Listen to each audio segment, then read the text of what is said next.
Grain bins are a highly recognized symbol as you drive through the countryside. For farmers who place their corn and grain in them after harvest, this process seems routine and simple enough. Unfortunately, grain bins can quickly become death traps for you and your laborers. This is because safety around grain bins can easily be overlooked during the busy harvest season. It's very important to make a thorough assessment of the potential dangers in the grain bin before you enter it. Once you are aware of the risks, you will be less likely to have injuries and you could possibly prevent a fatality. Everyone working on your farm should be trained in grain bin safety and how to respond in an emergency. By itself, a single kernel of corn does not look too dangerous or threatening, but multiplied by thousands and millions, kernels of corn have the power to kill.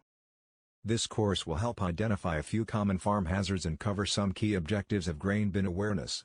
We must all begin to take positive actions to help us overcome grain bin and farm accidents. There's almost no help for family farms when it comes to training people in grain bin safety. Farmers know the dangers, but desperation and familiarity force them inside their own silos. The family farm is where the incidences are occurring. In this course, we will be covering information on the identification of hazards, grain dynamics, as well as preventing accidents in the grain bin. Farm hazards can include the following: human factors, electrical, mechanical, and environmental. Age can play a role in grain bin and farm-related accidents. Arrogance or an overconfidence accompanied with a "it won't happen to me" attitude can significantly increase the risk of injury. As we age, our memories can tend to fade, and that is not always from disease. Repetitive work, and the constant revision of work can create unsafe habits. Our senses of hearing, sight, smell and touch can be altered due to age. A calloused hand may have a loss of sensation. Vision may change over time, and hearing can diminish, increasing the dangers. Capacity isn't about being smart enough, it's about knowing enough, and being in your right mind to work. Working with new equipment or not having a full understanding of the dangers of what you're doing can be deadly. Having your mind right to work is very important. Being stressed or distracted only invites injury. So know your limits. If it's too heavy, you must get help, even though moving and lifting it yourself may be faster. It reduces the risk substantially to use another person or mechanical device to lift it. During crop season, it's easy to get caught up in, "I have to get this in before they do," or "I have to get this out before all the rains." Therefore, working multiple days and through the night is more common than ever. However, the risk of injury and poor judgment increases with the setting sun. The next farm hazard with grain bins is that of electrical. Some safety rules for power line safety are: remember that large equipment and grain bins near overhead power lines are an electrical hazard. When constructing new grain bins, keep it a safe distance from power lines. The National Electric Safety Code sets minimum clearances around grain bins. It requires at least 18 feet above the highest point on a grain bin. Know that your utility company may have some requirements, so discuss with your utility company about underground installation for your power lines. Never attempt to raise a power line, even if it's just for more clearance, and never move a power line. If you have any lines sagging or need them moved, contact your utility company. Always use a wooden or fiberglass ladder, not metal, when working around the grain bin. If there is a down power line, call the utility company, don't go near it. The next hazard on the farm is a ground fault circuit interrupter. A farm's electrical system is not maintenance-free, in fact they require regular attention. Farm electrical systems can deteriorate at a faster rate than residential structures due to high exposure, moisture, and overuse. The constant changes to power demands, and the need for more outlet locations, can quickly overwhelm an older system. The breaker panel is one of the most common areas of electrical failure. Current flow through worn, corroded or loose connections can cause the circuit breakers to trip unexpectedly. Replace worn-out electrical panel boxes to prevent fire and electrical overload. Typically, circuit breakers do not need to be replaced unless they are worn out. The previous picture illustrated a worn-out circuit breaker. Always, replace a circuit breaker if it is hot to touch, has a burning smell, or you can see visual damage such as black or burned material or frayed wires. Quality circuit breakers and panels that are properly installed should last a long time. Panel circuit breakers and GFI, ground fault interrupters, are common in newer farms and can make life simpler, especially when you add to your shop or for your increased electricity needs. A GFI or circuit panel protects the electrical system and structure by cutting off electricity as soon as the load gets to be too much. Old fuses will blow and wires will burn if the maximum electrical load is exceeded. The main advantage to circuit breakers and GFI interrupters is that they can be reset and a circuit breaker can easily be added to expand the panel. The next section will review the farm hazards of fall risk and entanglement. As far as farm hazards, fall risk involves some of the following: working in heights or working around silos or tractors. Falls are the most common type of accidental injury needing hospital treatment among farmers aged over 55 years. Broken bones are the most common non-fatal injury, with bones of the legs and arms at greatest risk. Compared to younger farmers, those aged over 75 years are more likely to die from a fall, tripping on uneven surfaces or falling into uncovered wells. Some personal risk factors include: age. If you are over 55 years of age, you are at an increased risk. If you have had a recent history of falls. If you are mixing medications, you are at a risk for falling. You may have eyesight problems such as blurred or double vision, reduced sight or poor night vision, and you might have a chronic disease such as osteoporosis, diabetes, arthritis or Parkinson's disease. What type of equipment causes such entanglement accidents? The types of equipment that classically causes such farm work injuries are the power takeoff shafts on tractors and on the gears and sprockets of ancillary equipment such as feed mixers. Other equipment that can be dangerous includes belts and pulleys in roller mills and pasture toppers and rotating machine parts in such farm work equipment as a power tedder or harrow. To prevent entanglement, wear the proper clothing. Some questions to ask yourself when working on a farm. Are there items that should be replaced because of holes and rips? Are certain garments simply unsuitable for the job? Do certain items require modification to make them safe? Get rid of items that are baggy, torn or too long. Make it a habit to button up and zip up. Eliminate drawstrings and other dangling add-ons. Always wear slip-resistant safety footwear. Keep long hair tied up and under your hat. Use appropriate personal protective equipment. Base your selection of protective devices on the hazards presented by the job, and by precautions printed on product labels.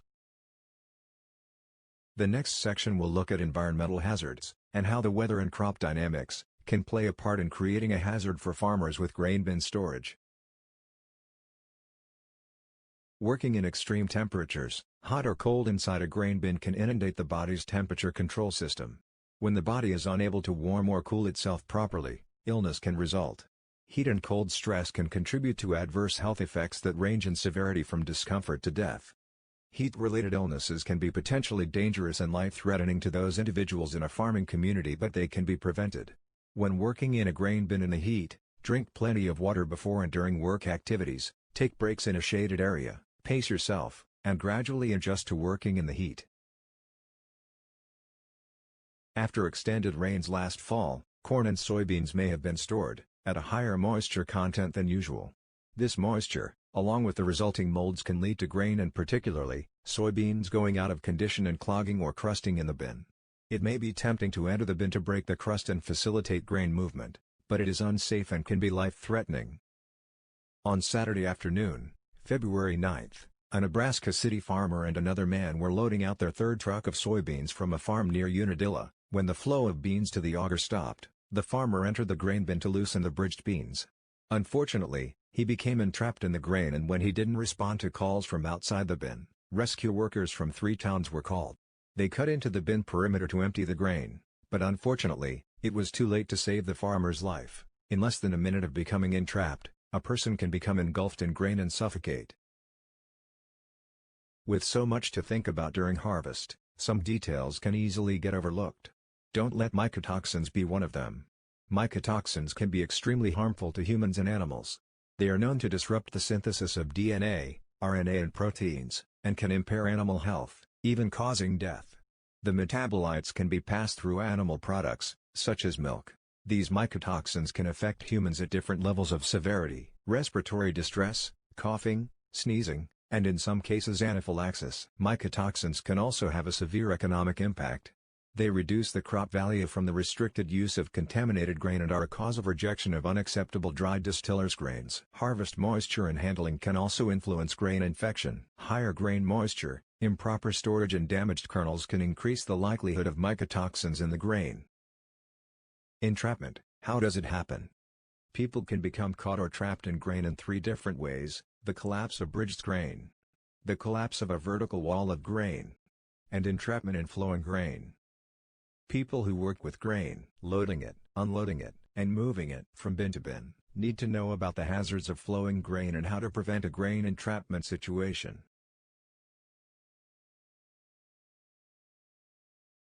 The collapse of bridged grain. Grain can become bridged when it is moldy, high in moisture content, or in poor condition, together and form a crust which may be self-supporting. This gives a false indication that it is safe to stand on the surface of the grain. The worker cannot tell if there is grain under the crust or not. A hollow cavity will form under crusted grain when some of the grain has been removed from the bin. The surface over this cavity is not strong enough to support the weight of a person, and as the person walks onto the grain, the bridge of crusted grain will collapse. The victim instantly falls into the cavity along with the grain and is usually buried under several feet of grain. It will be very difficult to determine exactly where the victim is. A few safety precautions for entrapment with the collapse of bridged grain are: stop the auger and do not go into the bin. Instead, look for a funnel shape at the surface of the grain mass after some grain has been removed. If the surface looks undisturbed and no grain has funneled down toward the auger, then possibly it has bridged and there may be a cavity under the surface. Do not enter the bin to break the bridge loose or attempt to stand on the grain. From outside of the bin, use a pole or other object to break the bridge, causing it to collapse. Tie the pole or other object to a rope, which is tied to the bin so you can retrieve it if you drop it. If the surface is disturbed and shows evidence of the grain flowing down to the auger, then a chunk of crusted grain has probably moved down to the auger and blocked off the flow of grain. This situation is dangerous if you enter the bin because the grain at the top of the funnel will break loose and avalanche down. Prevent grain bridging by storing grain in good condition and avoiding spoilage, which leads to crusted grain. In entrapment with the collapse of a vertical mass of grain. This is when grain can set up, in a large mass, against the bin wall or in various formations. When it has been stored while in poor condition, the mass of grain can collapse, and avalanche down on workers who attempt to break it loose with shovels or other objects. There will be no warning. When it breaks loose and cascades down, the impact will knock workers off their feet, burying them in various positions. Individuals working in the bin can be buried almost instantly. If secondary avalanches are possible, it will be risky for rescue personnel to dig out the worker. The rest of the grain will have to be stabilized, or knocked down, so it is safe for rescue personnel to work. Here are some safety precautions for the collapse of a vertical mass of grain. Do not enter a bin and try to break down grain which has set up in a large mass. Attempt to break up the grain mass either from the top of the bin with a long pole on a rope, or from outside of the bin, through the door, with a long pole. Entering the bin to do this work can cost you your life. Expect, and be prepared for, the grain mass to break free at any time and to cascade down. Prevent grain from setting up in the bin by storing grain in good condition and avoiding spoilage which leads to this problem. Flowing grain will not support the weight of a person, it will pull a person down and into the grain mass as it flows. The suction action is strong enough that a person cannot swim, climb, or walk against it and get out. Then as grain flows out of a bin, the victim will be pulled down and under very quickly with little or no time to react. A person cannot be pulled from flowing grain without risk of injury to the spinal column. If the grain is at waist level or higher, the grain will have a very strong grip on the body. Some dangerous flowing grain situations are: grain flowing downward in a bin, grain flowing downward out of a rail car, truck or wagon box, and grain flowing downward in an auger pit. A few safety precautions for flowing grain entrapments are: never enter a grain bin without stopping the auger first and then using lockout tag out procedures to secure it. Use a key type of padlock to securely lock the switch for the auger in the off position. Attach a tag to the locked switch so that other people involved can positively identify it. Also, never enter a grain bin alone. Have at least 2 people at the bin to assist in case problems arise. Use a safety harness or safety line when entering the bin. You may wonder, what is the force needed to lift a victim from the grain? The force of the grain acts on the body from all directions. The deeper the victim is engulfed, the greater the force acting on the body. The total force needed to lift the body from the grain is equal to the force of the grain plus the weight of the victim. What is the angle of repose? When piled on a flat surface, dry bulk solids will naturally rest without slumping at a certain angle to the horizontal surface, called the angle of repose or slip angle. This angle varies greatly among the different types of granular materials. As such, numerous factors contribute to determining the angle of repose. Size of individual pieces. The size of corn kernels differs greatly from that of individual oats. Material with small pieces will have a smaller angle of repose, and will more easily fill any container it's placed in. Friction between individual pieces. Rough materials move slower, whereas smoother ones are much faster. Product moving at a steady pace up a 10-degree angle will be much more stable than if the material was moving quickly up a more angled slope. Material density. Heavier individual pieces create more friction and lead to a more stable pile. This also impacts how quickly granular materials move. Conveyor. Both the speed and angle of the conveyor will impact the angle of repose. Angle of repose is a term used when grain is stored in a container. It is a reference used to determine if safe entry can be made into a grain storage bin. When grain is in good condition, the angle forms naturally. The angle of repose during the unloading process is most critical. For corn in good condition, the natural angle of repose ranges from 21.5 to 23 degrees, for soybeans it is 25 to 27 degrees and for wheat it is 27 to 28 degrees. These angles would be considered safe to make entry into a bin. When grain goes out of condition, these angles can increase and pose a dangerous condition in a bin that can require special precautions when entering a storage container. Silo gas forms after chopped grain forages are harvested, placed into storage and begin to ferment. Silo gas is more commonly associated with corn silage but can also occur with hay crop silages. Nitrogen dioxide is one of the gases that are present in silo gas. When inhaled, nitrogen dioxide can cause burning and scarring of the lungs and respiratory system. Symptoms of exposure to silo gas include coughing, burning, chills, fever and nausea. Farmers who suspect that they have been exposed to silo gas should seek medical assistance immediately. As we look at prevention in a grain bin emergency, we focus on loading and offloading grain, lockout tag out, and partnering. Here are some important safety precautions regarding loading and offloading grain. Keep grain bins off limits to children or unauthorized personnel. You should barricade or lock up the grain bins. Keep your portable ladders away from these areas to prevent an accident, and ladders should be at least 7 feet off the ground. Other safety precautions are to lock out the power supply on all uploading mechanisms, as serious injuries could occur if someone is in the grain bin when the unloader starts up by accident, which is why it is very important to be able to lock the switch off to grain bin unloaders. The final tip is if the job can be done without entering the structure, do it. Lockout tag out refers to specific practices and procedures to safeguard employees from the unexpected energization or startup of machinery and equipment, or the release of hazardous energy during service or maintenance activities. Lockout devices hold energy isolation devices in a safe or off position. The chart to the right shows the amount of injuries and fatalities, and the amount of workdays lost while recovering from an accident. An effective lockout tag out program should include the following 8 steps.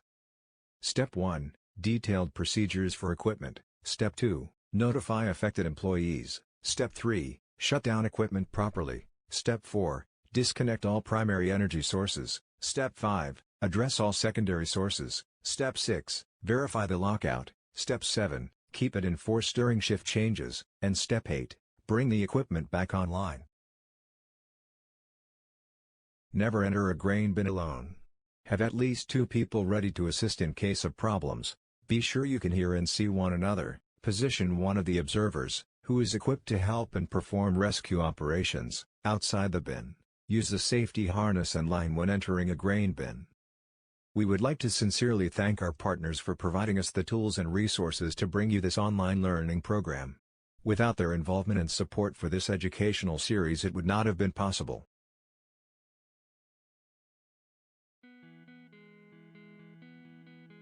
This concludes Grain Bin Awareness. Farming is one of the most dangerous professions in the United States, but through awareness and education, we can work together to decrease the number of preventable accidents, injuries, and deaths. Thank you for watching Grain Bin Awareness. This presentation brought to you by Illinois Fire Service Institute's Agriculture Rescue Program.